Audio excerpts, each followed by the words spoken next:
This picture looks sweet, but there's one object that reveals this slave child's dark secret. Dr. Rebecca Morgan carefully removed the protective sleeve from the newly acquired photograph in the Special Collections Department of Emory University.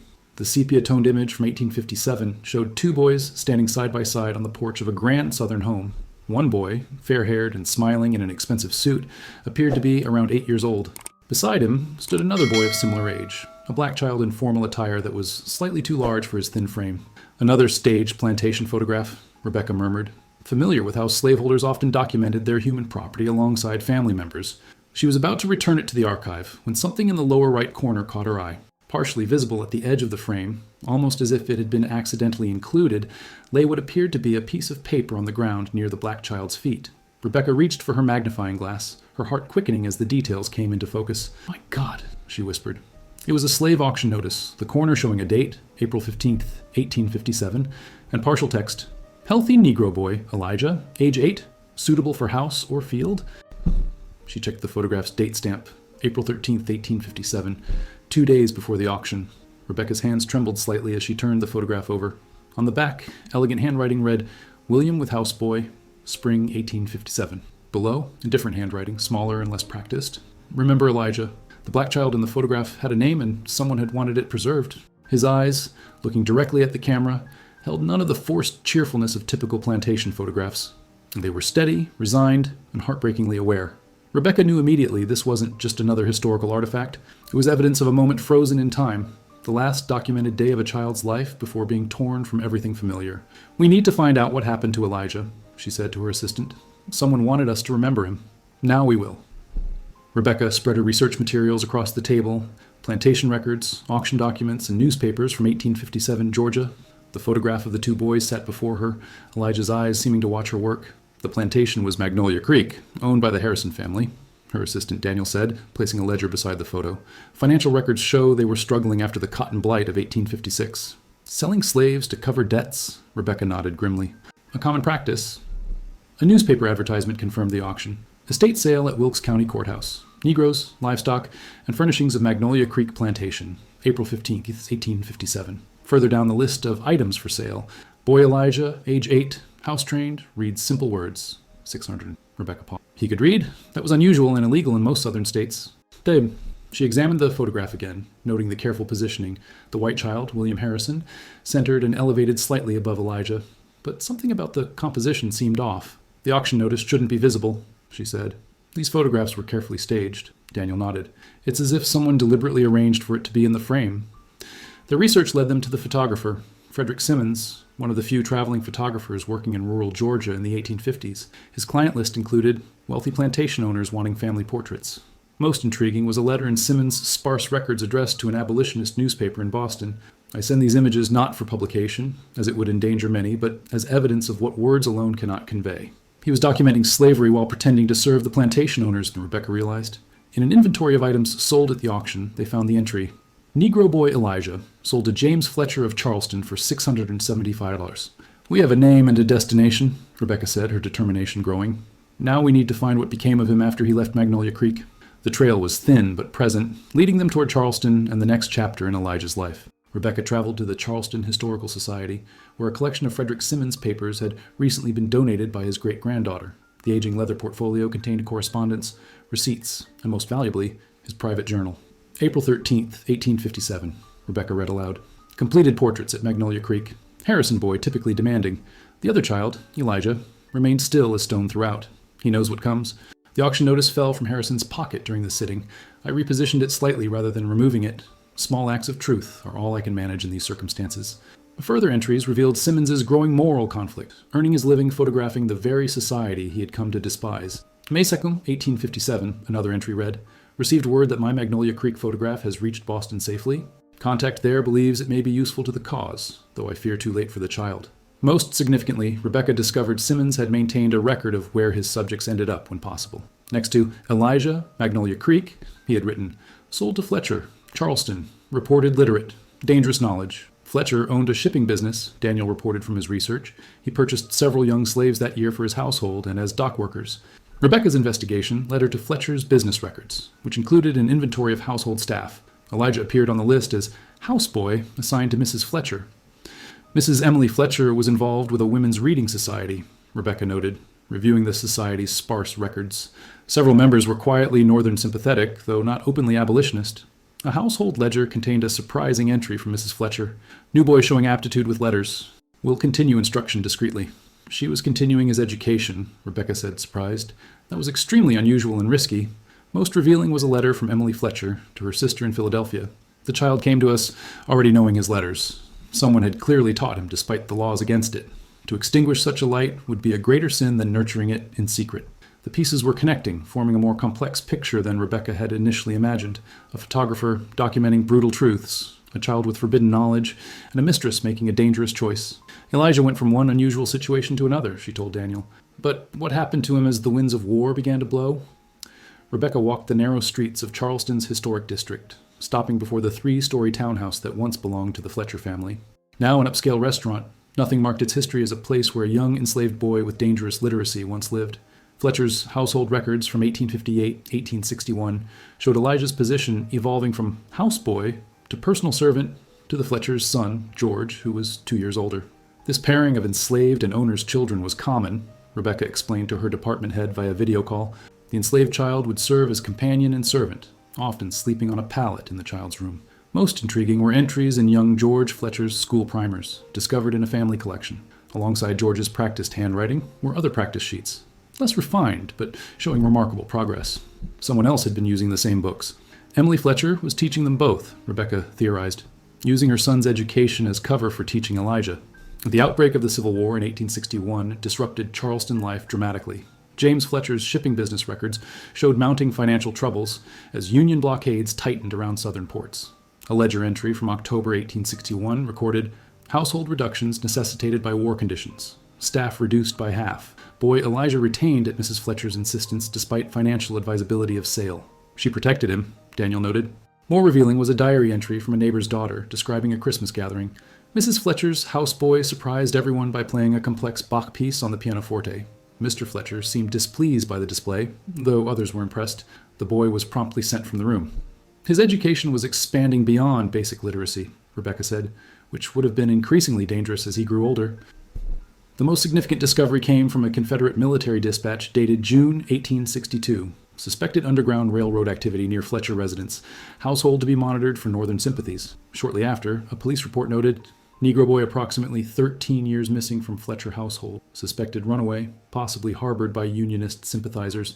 Elijah escaped, Rebecca whispered, feeling a connection to the boy whose eyes had first drawn her into this investigation. But how? And where did he go? In Philadelphia's Historical Society, Rebecca searched records of Underground Railroad activities. The network's secretive nature made documentation sparse, but certain patterns emerged. A Quaker journal from August 1862 mentioned receiving a young scholar from Charleston aged approximately 13, showing remarkable aptitude despite limited formal instruction. Rebecca told Daniel over their research call. That fits Elijah's description and timing, Daniel agreed. The journal belonged to Hannah Wells, a Quaker educator who operated a small school for freed and escaped enslaved people. Her coded records noted a new arrival, E, brought north via the coastline, a reference to the maritime escape route that used sympathetic ship captains to transport escapees. Emily Fletcher had connections to Philadelphia through her sister, Rebecca noted. She may have arranged his escape as Charleston became more dangerous. School records from Wells Academy listed a student identified only as E, whose progress was noted as extraordinary, particularly in mathematics and music. A margin note added, history of trauma evident. Nightmares continue. Most revealing was a letter from Wells to a colleague. Our young scholar from Charleston carries a photograph he keeps hidden from all but me. It shows him in his previous life, standing beside the son of his former owner. He says it reminds him daily of what awaits others still in bondage. He kept the photograph, Rebecca said, her voice catching. The very one we're researching. By 1863, records showed E assisting with teaching younger students while continuing his own education. As the war intensified, Wells's journal noted, E expresses desire to contribute to the Union cause. His knowledge of Charleston's geography and shipping could prove valuable, though I fear for his safety. A Union intelligence report from October 1863 mentioned, young Negro informant, formerly of Charleston, providing detailed information on Confederate shipping patterns and coastal fortifications. Intelligence deemed highly reliable. He became a spy, Daniel said, amazed. At 14. Rebecca nodded. Many formerly enslaved people did, using their intimate knowledge of Southern geography and customs to help Union forces, but most of their contributions went undocumented or deliberately obscured for their protection. As the war progressed toward its bloody conclusion, Elijah's trail led into increasingly dangerous territory and toward a momentous personal decision. Union military intelligence records from 1864 revealed E served as a guide for Union forces during operations along the South Carolina coast. His knowledge of Charleston's waterways and defenses proved invaluable during several missions. He risked everything, Rebecca said, studying the brief commendation noting exceptional service by a young Negro guide, formerly of Charleston. As Sherman's march cut through Georgia and the Carolinas, Elijah was attached to a unit documenting war damages and assisting formerly enslaved people fleeing plantations. A photograph from this period showed Union officers with several black scouts. One, a teenager standing slightly apart, his face in profile but recognizable from the earlier photograph. "It's him," Rebecca confirmed. 5 years older but unmistakable. Most poignant was a military chaplain's report describing a unit's return to a plantation near Magnolia Creek. Young Negro guide became visibly distressed upon approaching former residents, requested permission to search property records, which was granted. He retrieved several documents and a small wooden figure before the main house was burned. He went back, Daniel said, to reclaim pieces of his past. As the war ended, Elijah's trail led to a Freedmen's Bureau school in Charleston, the city he had fled now transformed by defeat and occupation. Bureau records listed Elijah Freeman, age 16, as both student and teaching assistant. He took the surname Freeman, Rebecca noted. Many formerly enslaved people chose names reflecting their new status. A teacher's report praised his exceptional progress and natural teaching ability, while noting Carey's deep knowledge of both bondage and freedom that lends gravity to his interactions with both students and adults. Most significant was Elijah's application to a special program sponsoring promising Freedmen's Bureau students to continue education in northern institutions. In his own handwriting, careful, precise, he wrote, "I seek education not only for myself, but to ensure others like me will never again be denied the power of knowledge." His application included a personal reference from his former teacher Hannah Wells, and surprisingly, a letter from Emily Fletcher, who had relocated to Philadelphia after her husband's financial ruin and death. "The boy Elijah, whom I once wrongfully held in bondage, deserves every opportunity denied him by an unjust system I regret participating in," she wrote. "His mind is remarkable, his character forged in circumstances no child should endure." She acknowledged her wrong, Rebecca said softly, and tried to make some amends. Elijah's application was accepted, opening the next chapter in his extraordinary journey. By 1868, Elijah Freeman was enrolled at Oberlin College in Ohio, one of the few institutions accepting black students. College records showed him studying education and history, maintaining excellent academic standing despite arriving with a fragmented formal education. "His application essay has been preserved," Rebecca told Daniel as they reviewed digitized documents. "It's extraordinary." In eloquent handwriting, Elijah had written, "I carry within me 2 children, the enslaved boy who stood for a photograph knowing he would be sold the next day, and the free man who now writes these words. Education is the bridge between these 2 selves and between our nation's shameful past and its possible future." A professor's note in his file observed, "Freeman brings unique perspective to historical discussions. When other students speak of slavery as an abstract concept, he quietly corrects factual misunderstandings with first-hand knowledge that silences the classroom." Elijah's college years revealed his growing interest in photography and documentation. He apprenticed with a local photographer while studying, learning the technical aspects of the medium that had first captured his image as a child. Most revealing was his thesis topic, photographic evidence, documentation as resistance in American slavery. His advisor's comments noted, "Freeman's analysis of how enslaved people and their allies used visual documentation to expose the realities of slavery is groundbreaking, informed by personal experience few scholars possess." After graduation in 1872, Elijah accepted a teaching position at a freedmen's school in Washington, D.C., where education records showed him introducing innovative methods, including using photography to document student progress and community development. He transformed the medium that once objectified him into a tool for empowerment, Rebecca observed. A newspaper article from 1875 mentioned Professor E. Freeman's photographic exhibition at Howard University, documenting the rapid advancement of colored schools throughout the South. Most significant was Elijah's growing collection of photographs and documents related to formerly enslaved people's experiences, personal testimonies, family reunifications, educational achievements, creating what he called, in a letter, an archive of freedom to balance the overwhelming documentation of bondage. He was creating a counter-narrative, Rebecca explained to her department. While most historical documentation of slavery came from the perspective of slave owners, Elijah was preserving the experiences and achievements of the formerly enslaved. As his reputation grew, so did his mission to preserve these stories before they disappeared from living memory.